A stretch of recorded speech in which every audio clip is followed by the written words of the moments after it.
So this is the introduction to the course. It's just like, it's a paragraph and a half. I'm just going to read it to you. It says, "This is a course in miracles. It is a required course." Now, of course, most people, when they hear that, they go, "Oh, no. Don't require anything of me."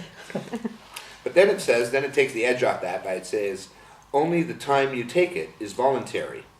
Free will does not mean that you can establish the curriculum. It means only that you can elect what you want to take at a given time." So it's kind of like it's saying, this is the course that's happening on planet Earth. And if you're on planet Earth, you have to take this course, and you can elect which lesson you want to take at whatever time you want to do it, but you don't get to establish what the course is because you're on planet Earth, and it's like, here you are, a human on planet Earth, this is your course. Okay? The course does not aim to teach the meaning of love, for that is beyond what can be taught. It does aim, however, at removing the blocks to the awareness of love's presence, which is your natural inheritance. The opposite of love is fear, but what is all-encompassing can have no opposite. Now, it was this part that made me fall in love with it, because I'd been, I guess I'd been a seeker since I was about 12 years old. I read all kinds of stuff. My first book was Siddhartha, story of Buddha, and I followed a bunch of different paths and spiritual teachings and stuff. And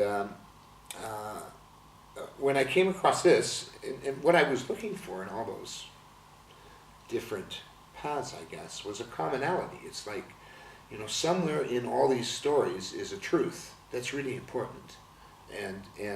And what I found was that most of them had a similar story, although, well, let me put it this way.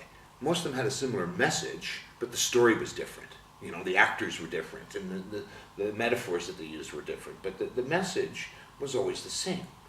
And so when I came across this, like I say, this particular line really kind of sold me on this, if you will. The opposite to love is fear, but it was all-encompassing, can have no opposite, which is something that had always kind of stuck with me.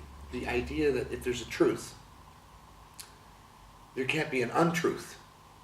Because if there's a truth and an untruth, then there's two truths, because the untruth must also have its place, And so that got my attention. So it goes on to say, "This course can therefore be summed up very simply in this way. Nothing real can be threatened, nothing unreal exists. And herein lies the peace of God." So, 2 lines, summary of the entire book. A big book, 2 lines, that's it. I'm still working on those 2 lines.